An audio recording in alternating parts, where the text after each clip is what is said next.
Keep it up!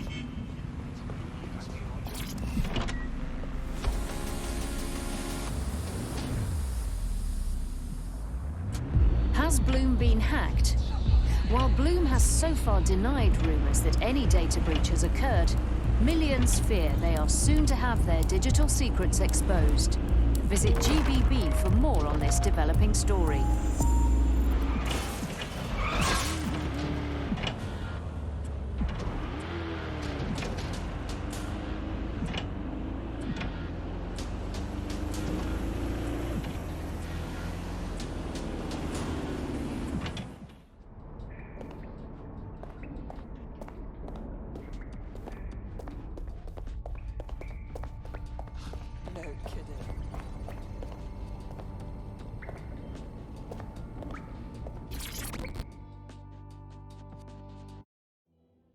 Hi, how are you?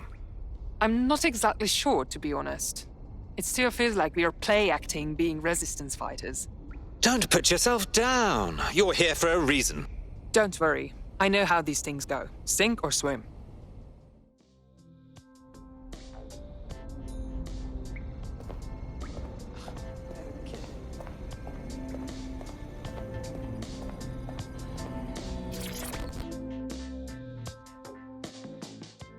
Hello, hello.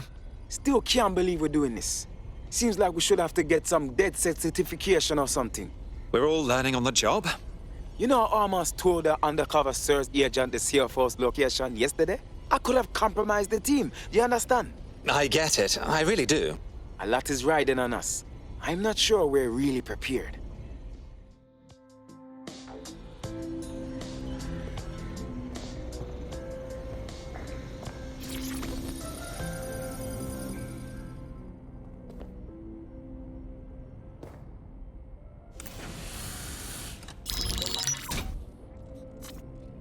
Well done, team. It's good to see the safe house filling up again. The only way we're going to keep London from falling into total oppression is by rebuilding the resistance. We need to recruit, train, build back our arsenal. The people are itching to rise up and take their city back. We just need to show them that DedSec are fighting along with them. Listen, as long as we put a stop to people exploiting the city, I'll be happy. Ireland's controlling the whole city, silencing anyone who dares to question them. You know who's taken real advantage? Organized crime. We can't ignore Clan Calais. Fair, but remember that this zero-day hacker group is still out there. They took out DedSec once, and it's a good bet they'll try again. I believe they were responsible for the bombings and framed DedSec. With your help, I plan to get to the bottom of this mystery. I'd say that's a full docket. Enough talk. Let's unfuck London.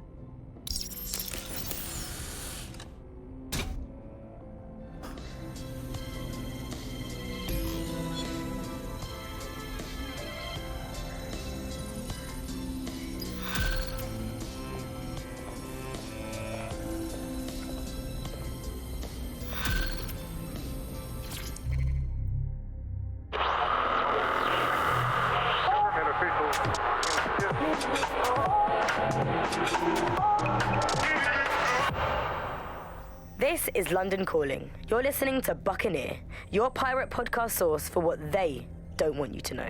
I'm Tash, and this time we're giving a special shout out from us to the boys and girls at the Signal and Intelligence Response Service, better known as SIRS. Why not? They're going to be listening anyway. They're listening to everything. They probably know that you're listening to this show right now. But don't worry, we're not going to say anything bad about a massive, unaccountable spy organization that uses its powers to stifle dissent and shut down free speech. Instead, we're going to look at how SIRS became so powerful. And as usual, we'll keep everyone's names and locations secret, so SIRS doesn't come looking for them. Charles is an expert in the dark arts of surveillance who worked to set up democratic media in post-communist states. How did it go so wrong in Britain?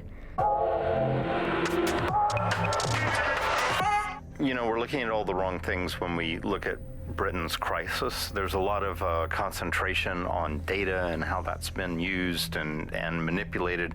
And what we haven't looked at is the power structures and the profit that lies behind this. For example, if we examine what actually happened, you know, there's a company that's really very interested in selling passports and making it easy to provide visas for investment and so on. And historically, throughout the world, they've been working with this big data manipulation company in order to overthrow governments. And then suddenly all the chickens came home to roost. Nobody could find any receipts for what was paid for. Nobody could figure out how things were done, but everybody had a feeling that something really stunk and they couldn't figure it out. And yet it was standing there in their face the whole time. There's a couple of different ways that we got where it is that we are. I mean, one, you have a lot of smaller organizations, smaller power groups, companies as well, who are bending things just a little. Oh, we'll compromise a little bit, we'll bend the rules a little bit, and try to achieve what it is that we hope to achieve that's good for us. And if you add all of that up, what you end up with is a big wall moving in a big way from a lot of little buttons being pushed. But also there's this other thing that's going on here is the gathering of data and the analysis of data has authoritarianism contained within its DNA. It is by its nature a tool for authoritarianism, and it has been used in that way. How does big data look into our lives? James covered it for the pre-crisis press. We're starting to see the merger of private data and that with data held by the state into what are called social credit systems. This is where every aspect of your behaviour is monitored and totted up by a central system to sort of score you as a person, a bit like a credit card, but predicated on all of your behaviour rather than just the money you're spending. And this can have profound impact. We're starting to see systems emerge which will punish you and stop you from doing things in society based on your behaviours. And this can be as trivial as if you jaywalk, if you cross the road in the wrong place, you might lose points. If you do some community activities or help your neighbours, you might earn points. And then this can be used to sort of evaluate you as a person. And this could mean, for example, the travel privileges, being able to travel first class, or being denied from travelling first class to not being allowed to travel at all. These systems are very real and very possible because of all of the data that is now held on us. Ian was a veteran political writer and podcaster back in the days of pre-crisis Britain. Is the world we're living in now fascist? Well, this is what fascism is. It is the complete and total control of the individual. The desire to basically say to the individual, nothing in your life matters. On an individual basis, you are now part of the whole, part of the nation, and the only meaning that you will find in your life is to become part of the nation. What is a nation? A nation doesn't mean anything, right?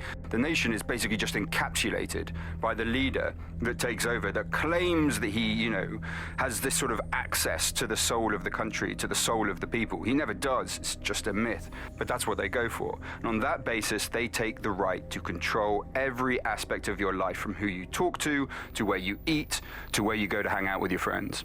And what we're seeing now is a contemporary iteration of this process where you get corporations and the state operating in tandem, basically molded into one another. But that isn't that rare. I mean, you saw exactly the same thing in Nazi Germany. You look at the concentration camps that operated in Nazi Germany, there were private companies in those camps making use of that slave labor.